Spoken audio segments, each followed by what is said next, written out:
धर्म का सवाल है, ये हमारे इज्जत का सवाल है, ये हमारे परमात्मा, हमारे इष्ट देव, हमारे रामचंद्र जी, हमारे कृष्ण जी, सबसे विश्व विजेता का ये हमारा सबसे बड़ी अवहेलना जो हो रही है, यही हम नहीं कर पाएंगे तो और आगे हम धर्म से क्या कर सकते हैं? बोल नहीं सकता। दुख की बात है, मेरे प्रभु जहाँ तहाँ पड़े रहते, ये मुझे बहुत दुख है। आप सबसे निवेदन है कि इस बात को कोने कोने तक पहुंचाइए, कोने कोने तक धर्म की रक्षा कीजिए, मेरे साथ रहिए, मुझे सहकार दीजिए। ये मैं अकेला कभी भी नहीं कर सकता। भगवान रामचंद्र जी ने भी हनुमान जी की सहायता ली थी, जो जो ऋषि मुनि मिले थे उनको इन सभी की सहायता ली थी। मैं तो आप सभी लोगों की सहायता मांगता हूँ। मेरा पूर्व निवेदन है, सहायता कीजिए, सहायता कीजिए। जय सिया राम, जय सिया राम। जहि के जहीं पर सत्य स्नेहु, सो तहि मिलहि न कछु संदेहु। नमस्कार दोस्तों, जय सिया राम। मैं हूं आपका दोस्त और होस्ट आशुतोष तिवारी। दोस्तों, अगर आप जीवन में कोई एक बड़ा संकल्प ले लेते हैं तो निश्चित रूप से ब्रह्मांड की सारी शक्तियां और भगवान राम खुद आपकी मदद के लिए आगे आते हैं। आज हमारे साथ बड़ोदरा गुजरात से एक ऐसे सज्जन हैं, एक सनातन प्रेमी हैं, जो कि बड़ोदरा गुजरात से साइकिल के द्वारा यात्रा करके अयोध्या धाम दर्शन के लिए आए हैं। यात्रा का उनका संकल्प क्या है, आज हम उन्हीं की जुबानी जानेंगे। और अयोध्यावासी होने के नाते आज हमें गर्व भी है कि उन्होंने इतना बड़ा संकल्प लिया है और अपनी यात्रा में क्या क्या उनके साथ अनुभव हुए, आज हम उनसे मिलेंगे और ख़ास बातचीत में आपसे उनसे मैं हर एक चीज़ जानूँगा और हमारे हर एक प्रश्न का वो जवाब देंगे। तो आइए आज ऐसे एक सनातन प्रेमी से आपकी मुलाकात करवाते हैं, जिन्होंने एक संकल्प यात्रा निकाली और बड़ोदरा गुजरात से ये साइकिल से यात्रा करते हुए विभिन्न राज्यों से, विभिन्न ज़िलों से गुजरते हुए ये अयोध्या में पहुंच चुके हैं। और अयोध्या धाम यहाँ से मात्र 30 किलोमीटर है, वहाँ जाकर ये अपनी संकल्प यात्रा को पूरा करेंगे, भगवान राम जी के दर्शन करेंगे, हनुमानगढ़ी के दर्शन करेंगे। तो आज इनसे मिलते हैं और इनकी यात्रा का उद्देश्य क्या है, इन्हीं की जुबानी जानते हैं। नमस्कार सर, जय सिया राम। आपका बहुत बहुत स्वागत है। जय सिया राम। सर, जो दर्शक आपको पहली बार देख रहे हैं, अपना परिचय दे दीजिए। मैं जयप्रकाश जी हरिप्रसाद जी मेहता, मैं बड़ौदा से बोलता हूँ। मेरी उम्र 65 साल की है। मैं बड़ौदा से राम जन्मभूमि अयोध्या जा रहा हूँ। मेरी ये संकल्प यात्रा का मुख्य उद्देश्य है कि जब भी मैंने देखा कि पूरे विश्व और भारत के अंदर कोरोना महामारी से लाखों लोग मर गए और लाखों लोग आज जन्म मरण की बिछाने पे पड़े हैं, इस बात से मेरे को बहुत सा दुख हो गया। क्यों कि इसकी न तो कोई दवाई है, न तो कोई इलाज है। सब हम मनुष्य जितना भी प्रयत्न करना चाहते थे ये सभी हो चुका, लेकिन इसका कोई नतीजा नहीं निकला। इस बात का मुझे बहुत दुख हो गया। मैंने अंदर थाम लिया कि इसके बारे में कुछ करना है। अगर कुछ करना है तो हम क्या कर सकते हैं। मैंने सोच लिया कि भगवान रामचंद्र जी के शरण में जो भी कोई जाता है, रघुवंशियों का तो धर्म है कि जो भी उनके शरण में जाता है इनकी प्राणों से भी रक्षा करते हैं। तो यही सोच मैंने मेरे दिल में बसा ली। मेरे प्रभु मेरे रामचंद्र जी को मैंने दिल में बसा लिए और यही सोच के मेरे हनुमान जी को दिल में बसा लिए कि मैं यही सोच के निकल पड़ा हूँ कि उनके द्वार पे मैं जाऊँगा और उनसे प्रार्थना करूँगा कि भारत और पूरे विश्व को कोरोना से मुक्ति दिलाए और पूरा जनजीवन जैसे तैसे यथावत हो, जहाँ की सब परेशान है, इस परेशानी से हम सभी लोग दूर हो। यही मेरी संकल्प यात्रा का मुख्य उद्देश्य है। साथ दूसरा मेरा ये संकल्प है कि क्या हम ये मानते हैं कि जो हमारे भगवान श्री रामचंद्र जी और ये भी विष्णु स्वरूप से भगवान श्री कृष्ण और रामचंद्र जी जो है ये विश्व के विधाता है। ये विश्व के विधाता जो है ये ही हमारे परमात्मा है। ये हम इसे मानते नहीं, पूरा विश्व जानता है कि ये हमारे माता पिता है। अगर आप सभी लोग जो इस बात में सम्मत है और ये मानते हो कि विश्व विधाता स्वयं रामचंद्र जी और कृष्ण जो भागवत में बनाए और जो कुछ कहा यही हमारे माता पिता है। तो आप मुझे एक सवाल दे दीजिए कि जो अगर ये मानते हैं तो आप ओम लिख दीजिएगा, और नहीं मानते तो कोई बात नहीं। लेकिन कहने का ये तात्पर्य है कि अगर आपके माता पिता जो है उनकी कोई अवहेलना करे, उन्हें किसी को क्या हम हमारे माता पिता का जो ये अपमान होता है तो ये हम सहन कर पाएंगे? मैं तो ये सोचता हूँ कि यही हमारे माता पिता ही हमारे परमात्मा है, हम इनसे ज़रा भी इसका अपमान सहन नहीं कर सकेंगे। तो भाइयों, पूरे विश्व से मैं हाथ जोड़ता हूँ, तो क्या हम ये जानते हैं कि हम विश्व परमात्मा भगवान श्री रामचंद्र जी, भगवान श्री कृष्ण, श्री गणेश जी, हमारे जितने भी देवी देवताएं हैं, इनकी कितनी अवहेलना होती है, कितना अपमान होता है, ये हमें कहने लायक नहीं रहे। लोग हमसे कहते हैं आपके परमात्मा, आपके भगवान का क्या मायना है? ये तो जहाँ यहाँ वहाँ तहाँ गिरे पड़े रहते हैं, कूड़ों में पड़े रहते हैं, न जाने कहाँ कहाँ पड़े रहते हैं, इसका कोई मायना नहीं है। भाइयों, तो हम क्या करते मालूम, हम कैसे इनकी अवहेलना करते? शादी विवाहों में हमारे प्रथम पूज्य देव हम माने जाते, उसे पत्रिकाओं में ठोक देते, शादी विवाह हो जाती है, ये पत्रिका जहाँ जाना हो जाए, गणेश जी प्रथम पूज्य देव को जहाँ जाना हो जाए, हमें कोई दिक्कत नहीं है। तो क्या इनकी अवहेलना नहीं हुई? दूसरी बात कि हम ये समझ के उसको कैलेंडरों में टांग देते हैं, हम ये समझ के उसको फ़ोटो में जड़ देते हैं, फ़ोटो में जड़ के हमारे सभी के घरों में वास करते, परमात्मा है सभी के घरों में वास करते, लेकिन ये टूट जाते, बराबर ख़राब हो जाते, झरझरी जो होता है। हम क्या करते हैं इसका? छुपके से कहीं नदी, नाला, तालाब, पेड़ के नीचे जाके ऐसे छुप के छोड़ के चले जाते हैं। भाई चलो, सबसे बड़ा संकट गया है, ये बात हम करते हैं। तो क्या हम ये सही कर रहे हैं मायने में? क्या हमारे विश्व परमात्मा भगवान श्री रामचंद्र जी, भगवान हमारे कृष्ण, जिसने ये सृष्टि बनाई, हमें बनाया, ये विश्व को बनाया, उन्हें हम माता पिता कहते हैं, विश्व के माता पिता कहते हैं। इन्हें बिना किसी को नहीं चलता, जैसे माता पिता के बिना किसी को नहीं चलता। माता पिता भगवान ने बोला है कि आप मेरे पास मत आइएगा, पहले आपके माता पिता है, फिर बाद में मेरे पास है।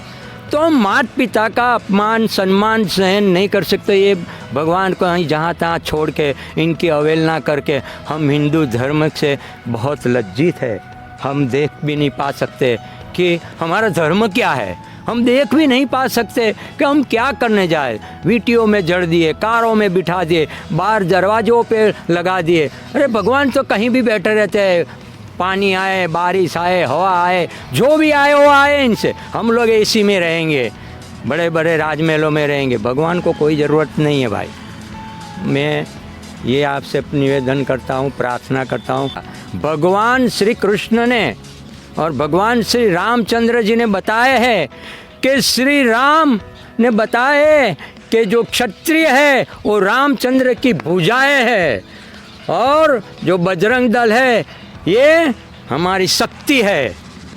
तो मैं ये दोनों बजरंग दल और विश्व हिंदू परिषद से निवेदन करता हूँ कि इस मामले के अंदर बराबर बिल्कुल सतर्कता से इसके पर ये बात को ध्यान में रखी जाए, और एक जगह पे नहीं, पूरे विश्व में, पूरे कोने कोने में पहुंचाई जाए कि यह हमारा धर्म का सवाल है, यह हमारे इज्जत का सवाल है, यह हमारे परमात्मा, हमारे इष्ट देव, हमारे रामचंद्र जी, हमारे कृष्ण जी, सबसे विश्व विजेता का यह हमारा सबसे बड़ी अवहेलना जो हो रही है, यही हम नहीं कर पाएंगे तो और आगे हम धर्म से क्या कर सकते हैं?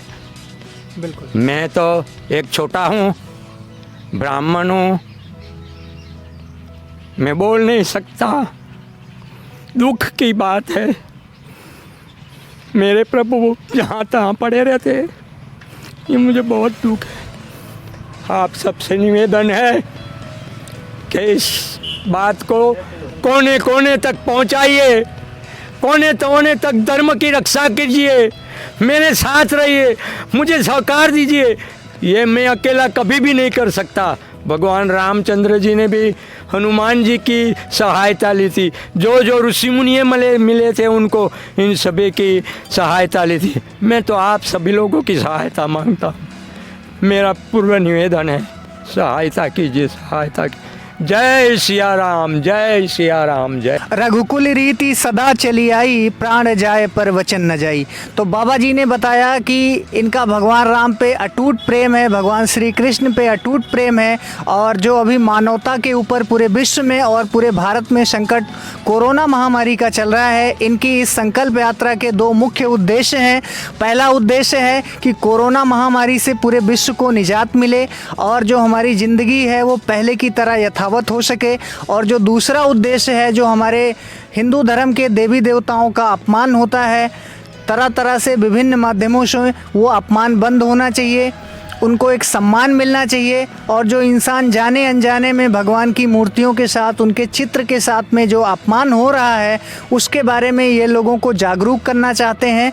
और आगे बढ़ते हैं, इनसे कुछ प्रश्न और पूछेंगे। तो सर, आप बड़ोदरा से जो है गुजरात अभी तक कितना किलोमीटर साइकिल चला चुके हैं? कितने दिन पहले निकले थे? मैं 22 तारीख गणेश चतुर्थी के दिन निकला था। ठीक है। और हर रोज़ का 60-70 किलोमीटर, सुबह में 7 बजे से साइकिल शुरू होती है यात्रा मेरी, शाम को 5 बजे मेरी यात्रा विराम लेती है। जहाँ मंदिर मिलते, यहाँ से बड़ौदा से आज तक जहाँ तक मैं आया, वहाँ मंदिरों से और विश्व हिंदू परिषद के और बजरंग दल के जितने भी सेवक थे रास्ते में आए हुए, सभी ने मेरे को इतना सम्मान दिया है, इतना मान दिया है, पूजनीय समझा है। कई लोग तो मेरे पैर छुए और ऐसा सहयोग दिया है। तो ये तो मुझे मालूम हो गया है कि भारत की भूमि बाकायदा हिंदू संस्कृति सबसे बड़ी मानी जाती है। इसका कारण ही यही है। और आज तक मेरी खूब सेवाएं हुई है। मेरे को ये नहीं लगा है कि मैं इतना दूर से आया हूँ। बिल्कुल थकावट नहीं लगी है। क्यों थकावट नहीं लगी है बाबूजी? थकावट तो किसी को भी लगती है, लेकिन सभी ने मेरी सेवा की है। खाना पीना सोना हर तरह की मेरी सेवा की है। तो ये कोई छोटी बात नहीं है। कौन जानता है मेरे को? कोई नहीं जानता, लेकिन भारत भूमि ही जानती है। भारत के जो लोग हैं इतने मायालु है, दयालु है, ये पूरे विश्व में जाहिर है कि ये संस्कृति कोई छोटी नहीं है और इसे कोई पा नहीं सकेगा। दूसरी बात ये है कि चाहे आप पूरे विश्व के नाम ढूंढ लो, अगर कोई मेरे को इसमें से भारत माँ के नाम से कोई निकाल के दिखाए, किसी शहर, किसी भी विदेश, किसी का भी नाम भारत माँ के नाम से दिखाए, तो मैं उसके चरण छूऊंगा। हमारा भारत ही भारत माता के नाम से गुंजाता है। हर एक को दिल में भारत माता की जय ये आवाज़ निकलती, ऐसे नहीं निकलती। क्यों नहीं निकलती? हम सभी ने भारत माता का दूध पिया है। राम काज कीन्हे बिना मोहि कहाँ विश्राम। तो इन सर को भी भगवान राम का कार्य किए बगैर, भारत भूमि का उपकार चुकाए बगैर विश्राम नहीं है। 65 साल की आयु है। बड़ोदरा गुजरात से हजारों किलोमीटर साइकिल के द्वारा 20 दिनों से अनवरत इनकी यात्रा जारी है। अभी ये अयोध्या पवित्र धाम पहुंच चुके हैं और उसकी सीमा में ये प्रवेश कर चुके हैं। 30 किलोमीटर अभी इनकी यात्रा और शेष बची हुई है। उसके बाद ये अयोध्या में तमाम मंदिरों के प्रभु श्री राम के अपने आराध्य के दर्शन करेंगे और जिस संकल्प के लिए इन्होंने यात्रा प्रारंभ करी थी, वो भगवान से विनती करेंगे कि जल्द से जल्द पूरे विश्व को, पूरे हिंदुस्तान को कोरोना संकट से मुक्ति दिलाएं। इसके अलावा इनकी जो दूसरी अपील है कि देवी देवताओं का अपमान ना होने दीजिए, जाने अनजाने में जो अपमान हो रहा है। सर से और भी कुछ प्रश्न मैं पूछना चाहूँगा। तो सर, घर में कौन कौन है, थोड़ा उसके बारे में बताइए, अपनी पृष्ठभूमि के बारे में। मेरे 2 लड़के हैं। ठीक है। 2 लड़की है। ठीक है। मेरी धर्मपत्नी है। ठीक है। और मेरे छोटा भाई है। ठीक है। मेरे छोटा भाई एक भतीजा है।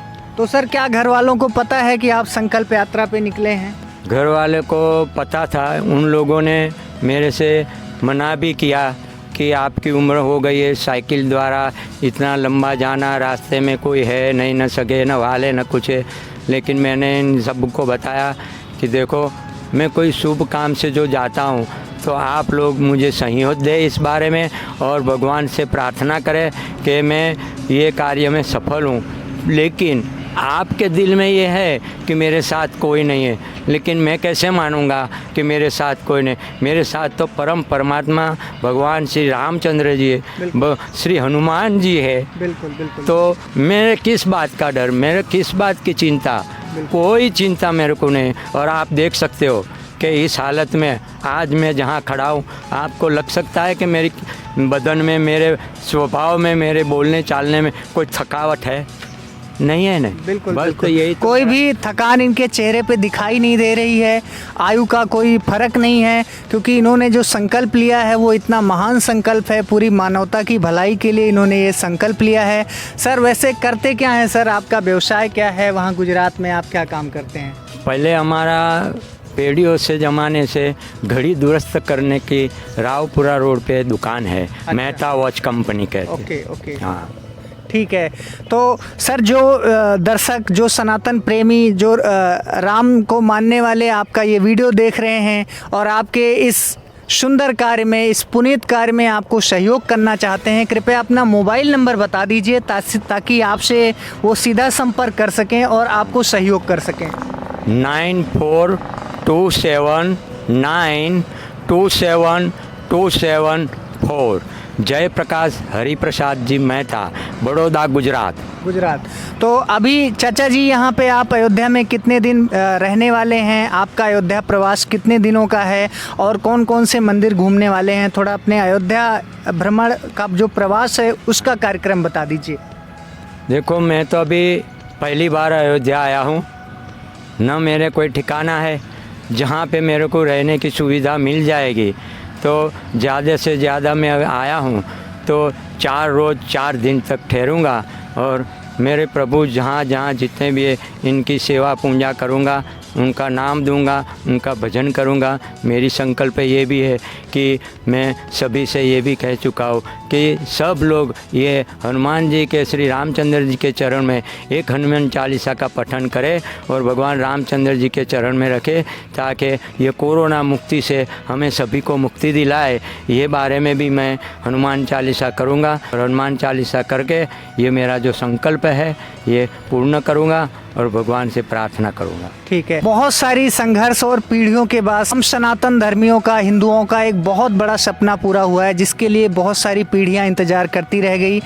पिछले महीने 5 अगस्त को प्रधानमंत्री श्री नरेंद्र मोदी स्वयं अयोध्या चलकर आए और अपने हाथों से राम मंदिर निर्माण का शिलान्यास भी किया। तो आप जा रहे हैं वहाँ पे, मंदिर का भी निर्माण हो रहा है। तो एक हिंदू मंदिर बनने की खुशी में आप क्या कहना चाहेंगे? मंदिर बनने की खुशी तो ये है कि कई वर्षों से ये जो लड़ाई हो रही थी, ये लड़ाई इस तरह से राजी खुशी से दोनों ने मिलके हृदय से, ये नहीं है कि मुसलमान कौम राजी नहीं है, ये नहीं है कि हिंदू ही राजी है, दोनों ने मिलके श्री नरेंद्र मोदी जी ने इस तरह से अपना तो जो धर्म है उनको ध्यान में रखते हुए सर्वधर्म समान ये साबित करके दिखाया कि हमारे मायने में श्री नरेंद्र जी मोदी जी ये आज के अर्जुन है। अगर कोई जाने न जाने ये बात मैं नहीं कह सकता, लेकिन मैं तो जानता हूँ कि नरेंद्र मोदी जी आज के अर्जुन हैं। उन्होंने भगवान की दी हुई राय जो है, इस राय पे चल के न किसी को अन्याय होने दिया है, न किसी की दुख पहुँचाया है और खुशी खुशी से जो शिलान्यास किया है, ये कोई छोटी बात नहीं है। और ये मेरे से बहुत बहुत गर्व की बात है कि अब लाखों करोड़ों लोग रामलल्ला के दर्शन करेंगे। बहुत ज़्यादा खुश हैं। खुशी व्यक्त करने के लिए शब्द शायद कम है। ठीक है। तो चाचा जी ने बताया कि बड़ोदरा, गुजरात से ये आज के तकरीबन 20 दिन पहले निकले। इनकी आयु 65 साल है और अनवरत ये 20 दिनों से साइकिल के द्वारा प्रतिदिन 70-80 किलोमीटर साइकिल चलाते हैं और मंदिर में रुकते हैं। और बताया इन्होंने रास्ते में बहुत सारे धर्म प्रेमियों ने इनका स्वागत सत्कार किया। इनके इस पुनीत कार्य में जो है इनको सहयोग देने की भी बात कही है। तो आशा करता हूँ दोस्तों कि हमारे चैनल के माध्यम से आप इनकी ये स्टोरी देखेंगे। ज़्यादा से ज़्यादा आप इस वीडियो को लाइक करें, शेयर करें। जितना ज़्यादा शेयर करेंगे चाचा जी को उतना बल मिलेगा और इनकी जो ये संकल्प यात्रा है उतनी ही फलीभूति होगी। कहीं ना कहीं इस पुण्य कार्य के आप भी भागीदार बन सकते हैं। Last but not the least, कलयुग केवल नाम आधारा, सुमिर सुमिर नर उतर ही पारा। तो दोस्तों अगर ये वीडियो आपको अच्छा लगा तो इसको लाइक करें, अपने दोस्तों के साथ शेयर ज़रूर करें और अगर आप हमारे चैनल पे नए हैं तो इसको ज़्यादा से ज़्यादा सब्सक्राइब करें। जय सिया राम।